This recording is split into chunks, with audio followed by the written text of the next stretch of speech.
Saya bersyukur bisa ada lagi di tengah-tengah perhimpunan dan persekutuan jemaat Tuhan, umat Tuhan yang dikasihi Tuhan.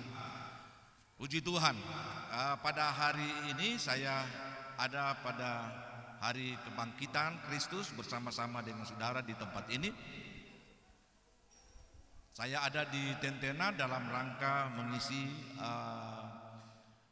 belajar di Sekolah Alkitab Tentena yang rencananya sebenarnya akan dilanjutkan dengan STT Pantekosta Poso, tapi rupanya pada minggu yang berjalan ini mereka sibuk jadi tidak bisa datang dan saya harus kembali karena ada pelayanan di Jakarta. Saya akan berbicara tentang menang bersama Kristus.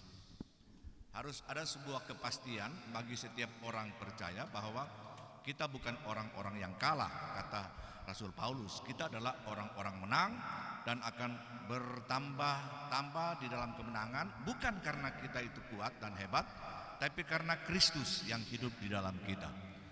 Saya akan menggunakan PowerPoint kalau bisa ditampilkan di sini untuk lebih memudahkan untuk kita mengikuti. Kalau kita berbicara tentang kebangkitan Kristus, ya, tentang kebangkitan Kristus, kita berbicara tentang sesuatu yang sangat menakjubkan sebenarnya, sesuatu yang hebat, ya, menunjukkan keagungan kuasa Kristus yang tidak bisa ditaklukkan oleh kuasa apapun juga. Yang kita tahu bahwa salah satu kuasa yang dianggap sebagai kuasa yang tidak mungkin dapat diatasi dari semua kuasa dan kekuatan-kekuatan yang menakutkan, itu adalah kuasa kematian.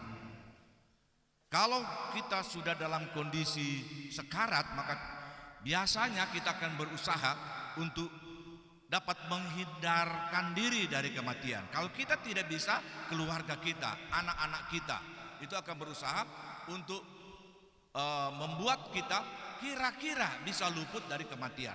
Nah, ini adalah hal yang sangat menarik untuk kita renungkan bersama, bahwa tidak ada yang dapat mengalahkan kuasa itu kalau kuasa itu tiba. Kalau kematian itu tiba, saudara bisa berobat sampai kemana? Mungkin ke Penang, lalu mungkin ke Amerika Serikat atau ke berbagai tempat. Tetapi kalau waktunya maut itu akan menuntut nyawa kita, memang akhirnya kita harus menerima kenyataan itu. Dan itu ternyata sangat menakutkan, baik bagi yang bersangkutan dan juga bagi keluarga yang sedang merawat dan mengurusnya. Dan ini adalah hal yang Tuhan Yesus tunjukkan kepada kita bahwa Dia tidak bisa takluk pada berbagai hal yang berkaitan dengan kematian. Dan tidak ada yang sama seperti Kristus Yesus, ya.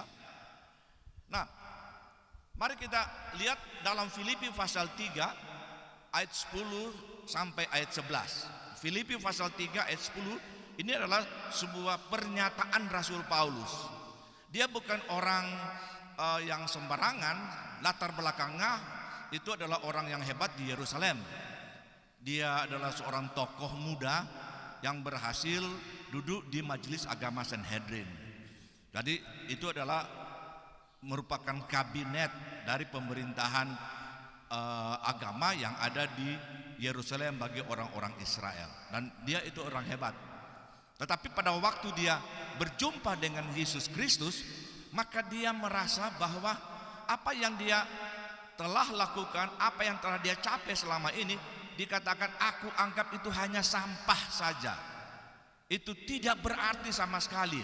Dia mulai melihat kepada Kristus Tuhan sebagai tokoh yang diunggulkan dan yang diagungkan. Maka dia berkata pada satu ketika kepada jemaat yang ada di kota Filipi, yang ku kehendaki ialah mengenal Dia dan kuasa kebangkitannya dan persekutuan dalam penderitaannya, di mana aku menjadi serupa dengan Dia dalam kematiannya, supaya aku akhirnya beroleh kebangkitan dari antara orang mati. Nah, ini adalah sebuah pernyataan dari seorang tokoh yang hebat, yang tadinya mencoba untuk memblok bahkan menghancurkan gereja Tuhan yang sudah berkembang begitu rupa di Yerusalem dan berbagai kota. Tetapi pada waktu dia berjumpa dengan satu tokoh yang mencegat dia di jalan ke Damaskus, maka kemudian dia lihat ini bukan orang biasa. Maka itu dia pada waktu merenungkan, menghayati lebih dalam, maka dia lihat dia itu adalah tokoh yang berhasil menaklukkan maut, dan dia ingin supaya dia mengalami pengalaman yang hebat yang telah dijalani oleh Tuhan Yesus pada beberapa waktu sebelum dia berjumpa dengan Yesus. Ini yang dikatakan, aku menghendaki supaya aku mengenal dia dalam kuasa kebangkitannya. Saya ingin supaya kita sebagai jemaat Tuhan bisa mengerti tentang posisi kita sebagai orang percaya. Kalau kita sebagai orang percaya, kita harus memiliki satu pengenalan yang lebih dalam kepada Kristus dalam kuasa kebangkitannya. Dan kalau kita berbicara tentang kebangkitan Kristus, itu tidak bisa lepas dari kematiannya. Kalau kita berbicara tentang kematiannya, kita juga harus berbicara dan merenungkan penderitaannya untuk dia kemudian dijemput oleh laskar Romawi dan kemudian menyalibkannya di atas kayu salib pada waktu itu. Ini adalah satu rentetan dari perenungan dan pemahaman untuk kita bisa menjadi orang-orang Kristen yang tangguh, yang bisa menang dari berbagai tantangan dan problem. Sebab kalau berita kebangkitan itu adalah suatu berita yang merupakan berita sentral, berita utama dari gereja. Itu inti dari ajaran dan landasan iman orang-orang percaya. Kalau kita berbicara sebagai orang beriman, kita harus berdiri di atas landasan yang tepat. Sebab ada banyak orang yang berkata sebagai orang beriman, agama lain itu mengajarkan umatnya, pengikutnya untuk beriman. Tetapi landasan iman dari mereka dan landasan iman dari kita itu sangat berbeda. Sebab landasan iman dari orang-orang percaya itu adalah landasan dari kubur yang kosong atau kebangkitan Kristus. Ya. Landasan iman dari kita itu adalah kubur yang kosong. Artinya dia memang mati, tetapi dia bangkit dengan kuasa kebangkitan yang sangat luar biasa. Kalau tokoh-tokoh yang diunggulkan oleh agama-agama seberang itu tokoh-tokoh yang luar biasa, juga mengajarkan tentang kebaikan, mengajarkan tentang bagaimana berlaku dengan benar supaya dari apa yang dilakukan di atas muka bumi ini, moga-moga katanya itu akan menjadi suatu alat tawar-menawar dengan Tuhan yang Maha Kuasa, supaya mungkin akan ditempatkan di satu tempat di surga. Ya, itu yang mereka pahami. Tapi tokoh yang mereka unggulkan, yang mereka agungkan itu mati. Yesus juga memang mati, tapi tokoh-tokoh itu tidak pernah bangkit. Sampai hari ini tidak pernah bangkit. Tapi Yesus hanya 3 hari di dalam kuburan, dia bangkit kembali. Dan ini adalah hal yang sangat luar biasa yang Rasul Paulus inginkan untuk kita bisa pahami. Coba kita lihat di dalam penjelasan yang terdapat di dalam kitab Injil. Kalau ini ada pada kitab Injil Yohanes, itu kalau tidak salah, saya lupa taruh ayatnya di sana. Setelah hari Sabat lewat, menjelang menyingsingnya fajar pada hari pertama minggu itu, pergilah Maria Magdalena dan Maria yang lain menengok kubur itu. Maka terjadilah gempa bumi yang hebat, sebab seorang malaikat Tuhan turun dari langit dan datang ke batu itu dan menggulingkannya, lalu duduk di atasnya. Wajahnya bagaikan kilat dan pakaiannya putih bagaikan salju. Dan penjaga-penjaga itu gentar ketakutan dan menjadi seperti orang mati. Akan tetapi malaikat itu berkata kepada perempuan-perempuan itu, janganlah kamu takut, sebab aku tahu kamu mencari Yesus yang disalibkan itu. ia tidak ada di sini sebab ia telah bangkit. Sama seperti yang telah dikatakannya, mari lihatlah tempat ia berbaring. Jadi Maria Magdalena dan Maria yang lain atau juga dengan perempuan-perempuan yang lain itu yang pada dari malam atau subuh pertama mereka datang ya untuk menengok Yesus ya, untuk sedikit mungkin melakukan perenungan, penghayatan, atau mungkin membersihkan kuburan itu atau apa saja. Pokoknya mereka setia. Dan pada subuh yang ketiga mereka datang lagi. Dan tiba-tiba ada terjadi kegoncangan karena malaikat Tuhan turun untuk memberitahukan tentang sesuatu yang sangat luar biasa yang tidak pernah mereka pikirkan. Padahal Yesus telah menyampaikan lebih dahulu kepada mereka, kepada murid-muridnya. Tapi mereka berpikir bahwa itu hanya merupakan sebuah pesan-pesan tentang hal-hal yang bersifat rohania. Tetapi kemudian malaikat Tuhan berkata bahwa dia tidak ada di sini. Malaikat Tuhan itu menggolekkan batu kubur itu dan meminta supaya mereka masuk dan melihat tidak ada Yesus di dalam kuburan. Itu yang saya katakan landasan iman kita itu adalah kubur yang kosong. Bagaimana dia bisa keluar dari kubur? Padahal ada pintu batu yang sangat kokoh, yang juga ada meterai kaisar, dan tidak mungkin ada orang yang bisa menolong untuk membukakan lalu kemudian membuat atau meminta supaya Yesus keluar. Tetapi yang kita tahu bahwa kuasa kebangkitan Kristus itu tidak bisa lagi dibatasi oleh tembok, oleh apapun juga. Dia sudah melesat keluar. Dan itu yang Rasul Paulus inginkan, supaya aku bisa mengenal dia dengan benar, supaya aku bisa mengenal dia dalam kuasa kebangkitannya, yaitu satu kuasa yang luar biasa yang bisa mengatasi berbagai pergumulan kehidupan di atas muka bumi ini. Kita sebagai anak manusia, sebagai umat Tuhan, kita juga akan berhadapan dengan berbagai situasi-situasi yang buruk, yang kadang-kala merupakan tembok yang besar yang membuat kita tidak bisa maju. Bisnis, usaha kita tidak bisa maju, keluarga kita tidak bisa maju, anak-anak kita seperti terperangkap pada suatu tembok yang membuat mereka hanya terputar-putar pada satu kondisi, satu situasi yang terbatas sekali.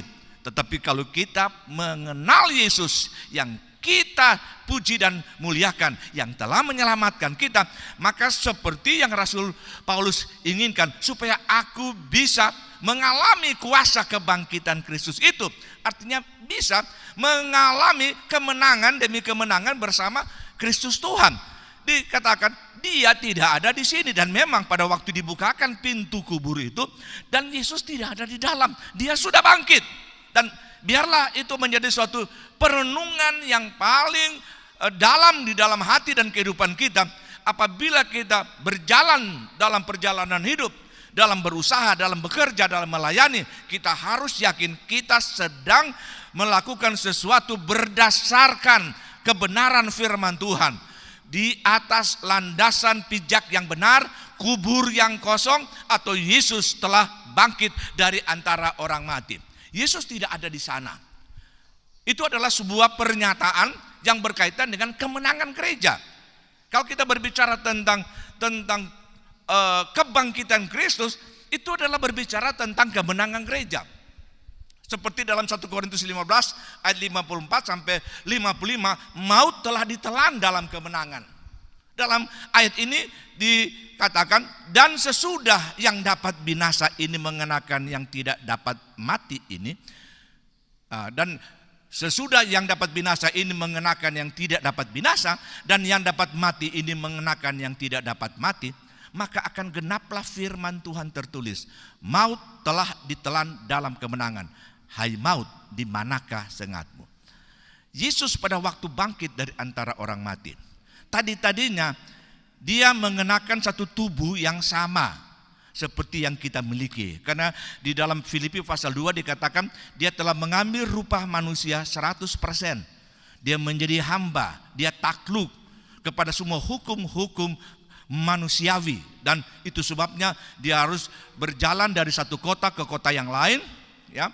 Dia tidak bisa berada sebagaimana atribut dasarnya sebagai hakikatnya, ya, karakternya sebagai yang maha hadir, tetapi dia berlaku sebagaimana manusia. Maka dia berjalan dari kota ke kota, dari desa ke desa untuk memberitakan kabar kerajaan Allah. Tetapi pada waktu dia bangkit dari antara orang mati, dia memiliki tubuh kemuliaan, tubuh yang tidak bisa dibatasi lagi. Saudara ingat pada waktu murid-murid sedang berhimpun pada suatu rumah yang tertutup rapat, karena mereka takut dengan orang-orang Yahudi yang menganggap mereka telah mencuri mayat Yesus. Tiba-tiba Yesus sudah ada di dalam. Dari mana dia masuk? Mereka bertanya. Mereka ceritakan kepada Thomas. Thomas tidak percaya. Tapi pada minggu berikutnya Thomas juga bergabung dalam persekutuan, perhimpunan dengan murid-murid. Tiba-tiba Yesus juga muncul di tengah-tengah mereka. Dia tidak dapat dibatasi. Tubuh kebangkitannya adalah tubuh yang mulia dan agung, yang dapat melakukan berbagai hal yang tidak bisa dilakukan oleh tubuh manusia yang sangat terbatas. Dan Rasul Paulus katakan bahwa pada waktunya kita akan memiliki tubuh yang sama. Sekarang kita dalam iman percaya bahwa tubuh itu juga menjadi milik kita. Tetapi realisasinya pada waktunya, kalau kita mendahului teman kita yang meninggal, itu pada waktu kita dibangkitkan, maka kita akan mendapat tubuh kemuliaan yang sama. Kalau kita yang hidup sebagai gereja yang sempurna, kita diubahkan dan mendapat tubuh, kualitas tubuh yang sama, tubuh kemuliaan, dan itu adalah harapan kita sebagai gereja Tuhan. Ini adalah hal yang sangat penting ditekankan oleh Rasul Paulus supaya genaplah firman Tuhan yang tertulis, maut telah ditelan dalam kemenangan. Hai maut, di manakah kemenanganmu? Hai maut, di manakah sengatmu? Mari kita membangun suatu kehidupan imani yang benar-benar berdasarkan kebenaran firman Tuhan. Kadangkala kita terperangkap pada kondisi-kondisi yang buruk sehingga kita merasa seperti kita tidak berdaya, kita pasti kalah, kita tidak mampu lagi. Tapi mari kita bangkit dengan kehidupan iman yang sama seperti ini. Maut telah ditelan. Dalam iman kita berkata bahwa kita adalah orang-orang yang menang karena kita menang bersama dengan Kristus. Itu hampir sama suatu bayangan yang terjadi dengan bangsa Israel. Bangsa Israel setelah keluar dari Mesir, selamat dari perbudakan, mereka harus berjalan terus sampai ke tanah perjanjian.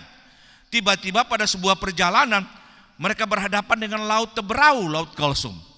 Lalu kemudian pasukan Mesir dipimpin langsung oleh Firaun yang sudah marah itu kemudian mengejar mereka. Mereka tidak bisa berbuat apa-apa, tetapi Tuhan mengerjakan sesuatu yang ajaib.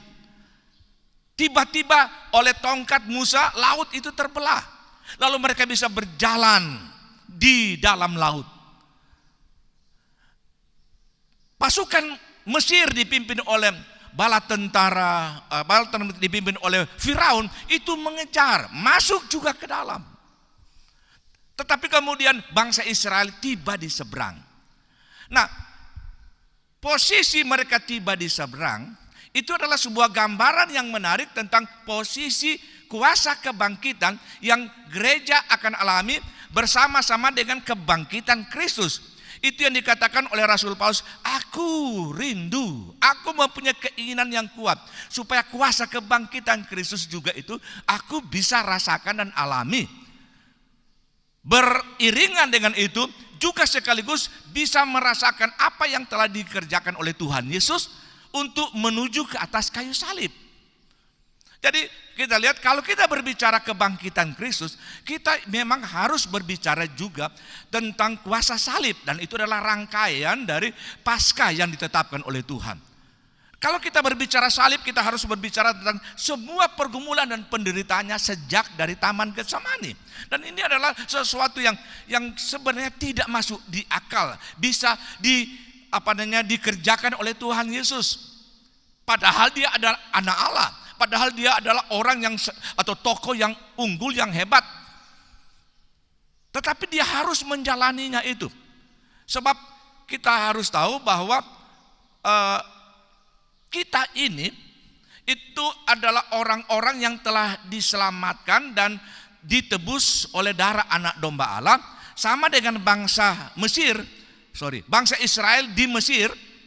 Itu kemudian oleh kuasa anak domba Paskah, itu mereka kemudian bisa keluar dari Mesir. Mereka luput, mereka selamat dari kebinasaan atau tulah yang sangat dahsyat yang berlaku atas Mesir. Lalu mereka melakukan perjalanan, dan ini adalah suatu gambaran yang sangat menarik. Apa yang kita bisa baca di dalam Keluaran pasal 14 ayat 28 sampai 30 itu, bahwa akhirnya mereka itu berada di seberang, tetapi Firaun dan bala tentara Mesir itu ditelan dan tewas di dalam laut Teberau itu sendiri. Jadi kalau kita coba menghubungkan tentang kebangkitan Kristus dengan peristiwa ini, maka kebangkitan Kristus itu tidak lepas dari penyaliban Kristus.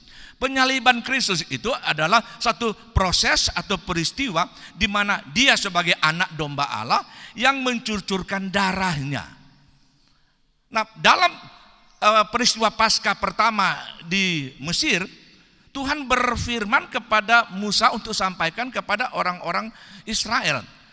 Pada hari itu tanggal 14 bulan Abib, itu harus disembelih seekor anak domba untuk satu keluarga.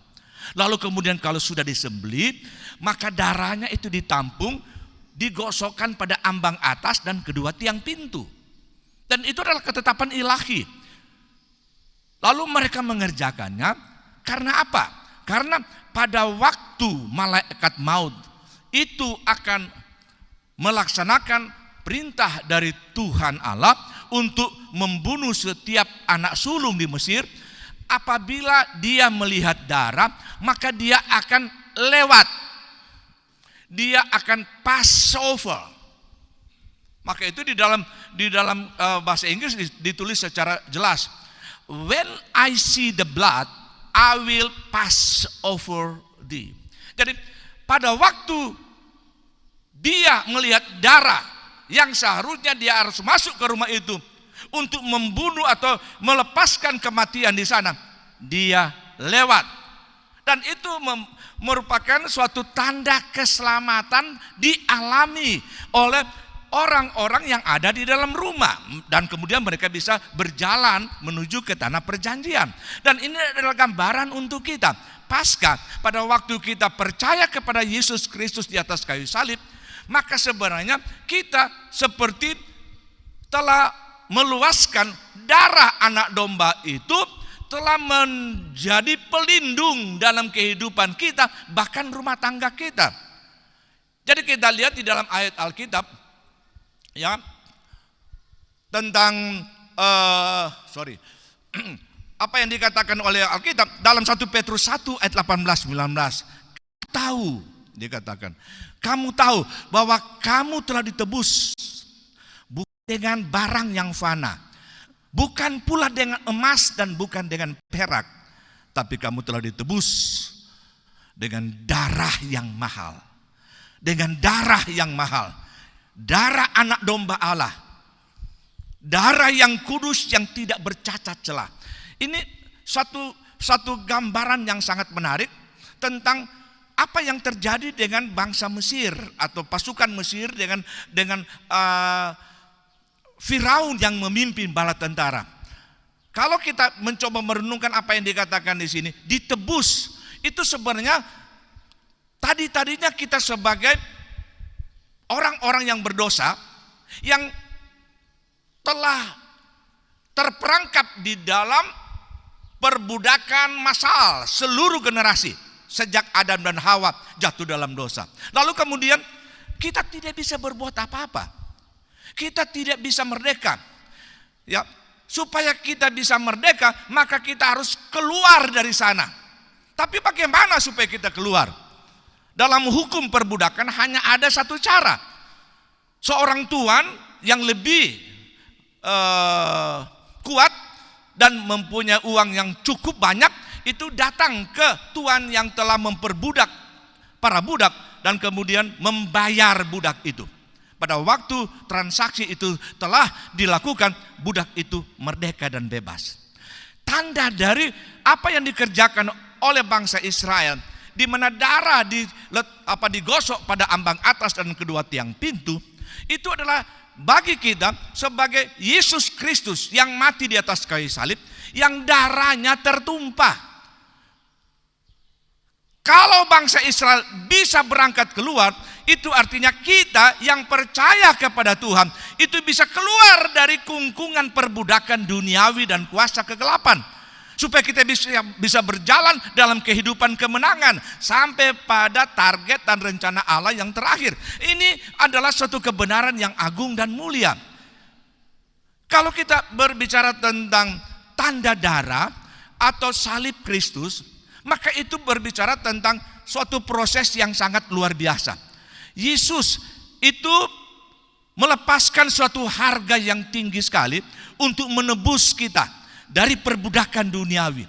Dikatakan di dalam ayat yang tadi saya sampaikan, dalam 1 Petrus 1 ayat 18-19, bahwa kita ditebus bukan dengan barang yang fana.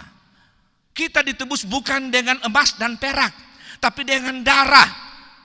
Jadi ada sebuah transaksi yang hebat.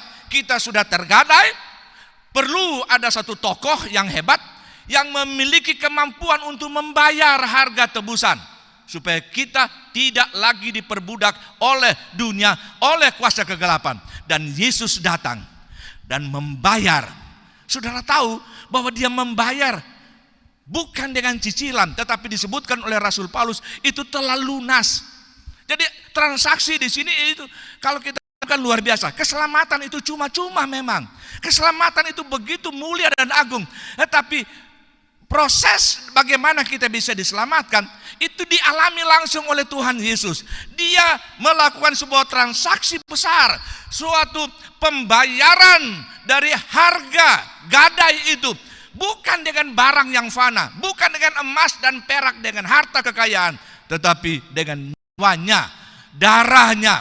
Kalau saudara punya tangan yang mungkin melakukan banyak hal yang buruk di dalam kehidupan saudara selama ini, ya, ada begitu banyak dosa yang kita lakukan dengan tangan kita. Tuhan Yesus membiarkan tangannya dipaku di sana. Saya gambarkan bahwa paku yang ada pada waktu itu bukan paku-paku di toko yang mulus seperti yang ada kita gunakan sekarang, tapi paku yang ditempa, yang tidak mungkin kecil tapi besar. Darah menetes. Tangan kiri darah menetes. Kaki disusun, dipaku, rusak tulang-tulang dan kemudian darah menetes. Bukan cuma itu, kepalanya dimakotai duri, darah menetes. Lalu kemudian lambungnya ditombak. Jadi seluruh perbuatan-perbuatan dosa kita itu adalah tombak, paku, ya, dan sebagainya yang membuat Yesus harus menderita di sana. Tapi dia biarkan dirinya menderita, karena itu harga yang dia harus bayar, supaya kita bebas, supaya kita merdeka. Kita tidak bisa dituduh dan diklaim lagi oleh kuasa kegelapan bahwa kita adalah miliknya.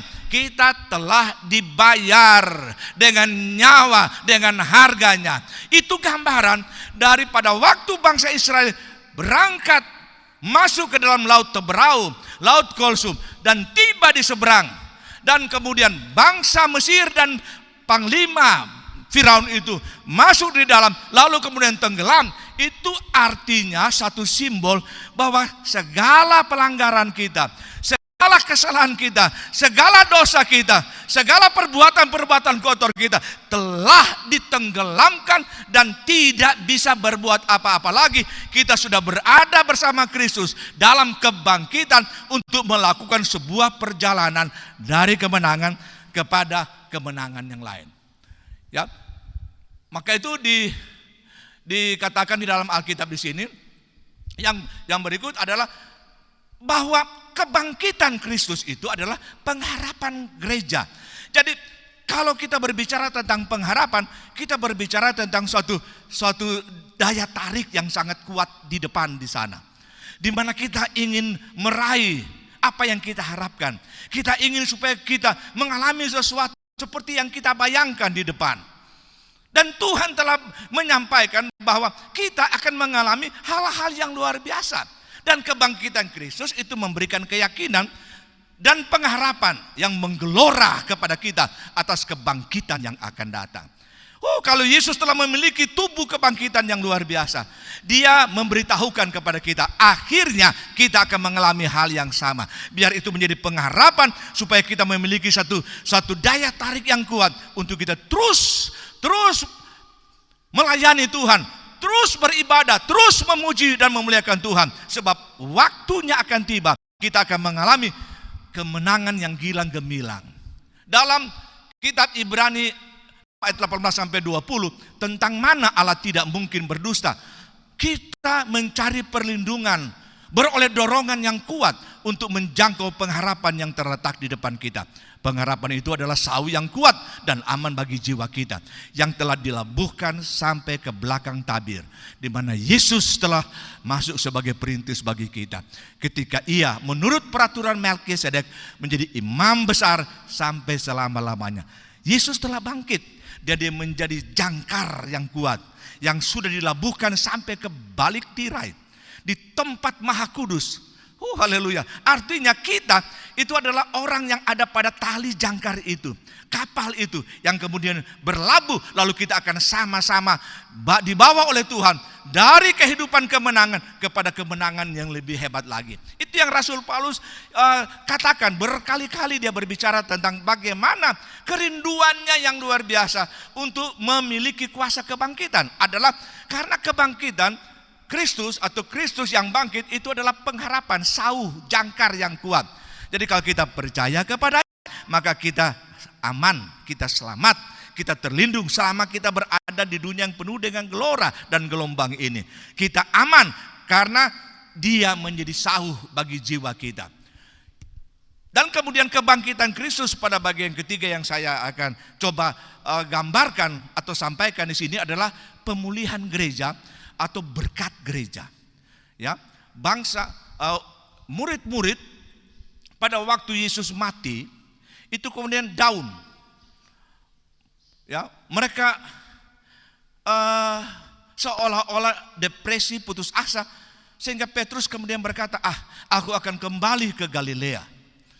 Aku akan lakukan apa yang aku sudah lakukan sebelumnya.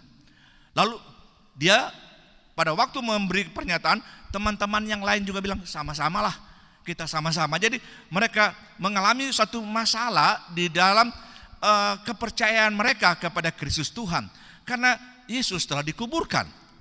Ya, walaupun kemudian mereka Yesus sudah bangkit, tapi mereka rasa bahwa tidak sama itu situasi sebelum Yesus disalibkan dengan kemudian Yesus sudah bangkit, karena mereka belum menangkap kebenaran kuasa yang sebenarnya ada di dalam kebangkitan Kristus. Maka itu mereka pergi ke Galilea. Dan mereka lakukan apa yang mereka pernah kerjakan sebelumnya. Mereka kemudian menarik perahu, ya, dan bawa ke laut, ke danau Genesaret, Galilea. Lalu kemudian mereka coba untuk mendapatkan ikan-ikan untuk keluarga mereka, untuk kehidupan mereka selanjutnya. Sebab mereka bilang, sudah selesailah hidup kita. Jadi seperti gereja itu ada kalanya mengalami satu kemerosotan.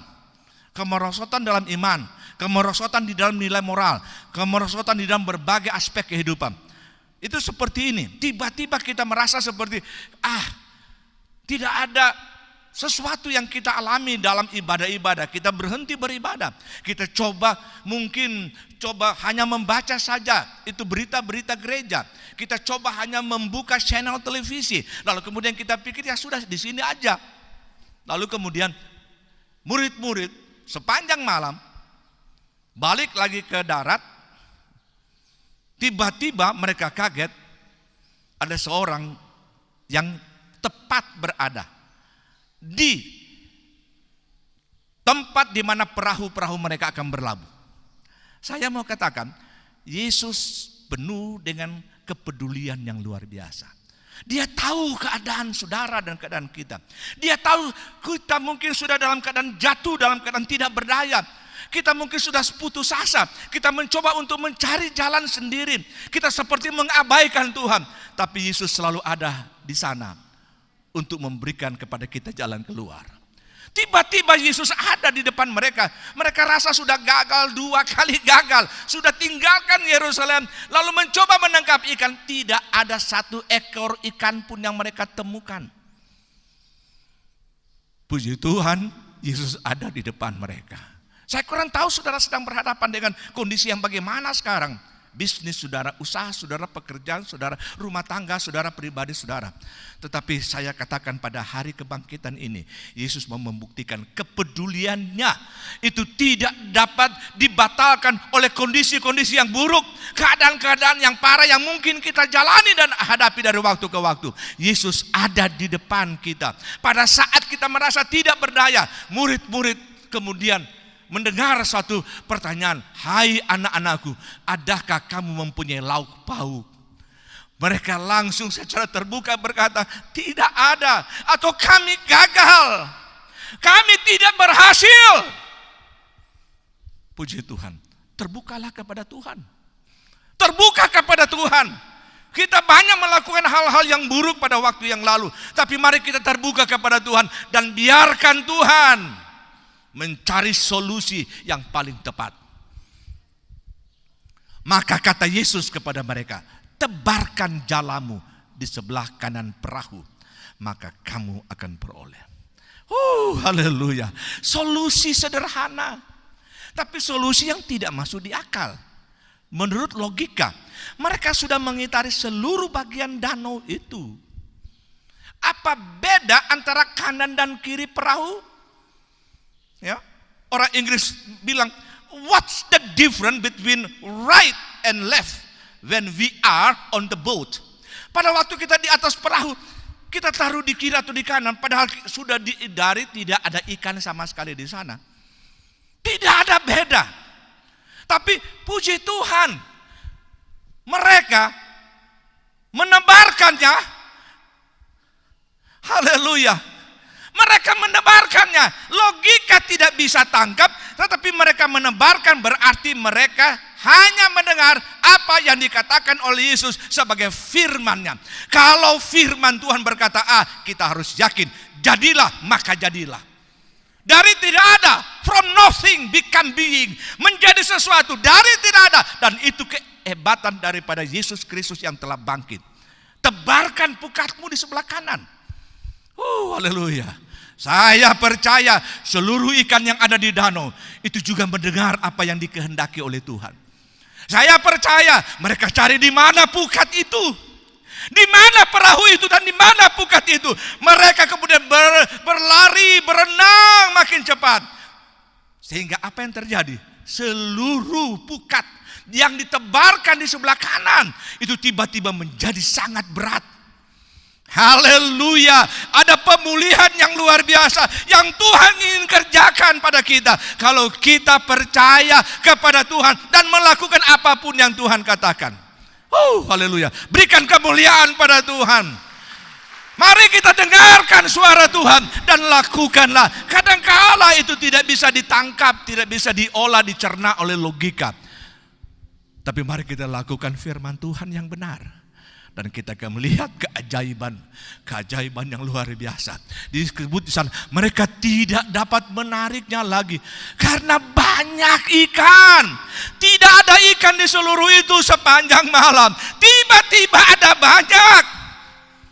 Bukan karena itu ikan berada di sebelah kanan, bukan. Tetapi ikan itu dari berbagai tempat yang telah mendengar kehendak Tuhan. Ikan pun bisa mendengar, apalagi kita. Haleluya. Mereka datang bukan tiba-tiba, bukan karena kebetulan, tidak. Saya yakin itu karena mereka menangkap apa yang Tuhan katakan dan mereka melakukan apa yang Tuhan mau. Kita akan melihat terjadi kegemparan yang luar biasa. Mari kita tebarkan pukat di sebelah kanan, atau kita melakukan apa yang baik. Kita percaya ada banyak ikan. Ikan itu juga berbicara jiwa-jiwa. Ada banyak bangku yang kosong yang kita sudah sediakan di gereja ini. Oh, kita percaya Tuhan akan beracara pada tahun ini. Banyak jiwa-jiwa dapat dibawa kepada Tuhan untuk hormat dan kemuliaan nama Tuhan. Gereja El Shaddai akan menjadi gereja mujizat, gereja yang ajaib, gereja yang diberkati oleh Tuhan. Dan mari kita melakukan kebenaran ini. Yang ku kehendaki adalah mengenal Dia dalam kuasa kebangkitannya, dan menyadari kita telah ditebus dari dosa dan salah kita, dan kemudian segala dosa kita Dia telah buang jauh-jauh, bagaikan Firaun dan bala tentaranya ditenggelamkan, dan kita berada di seberang.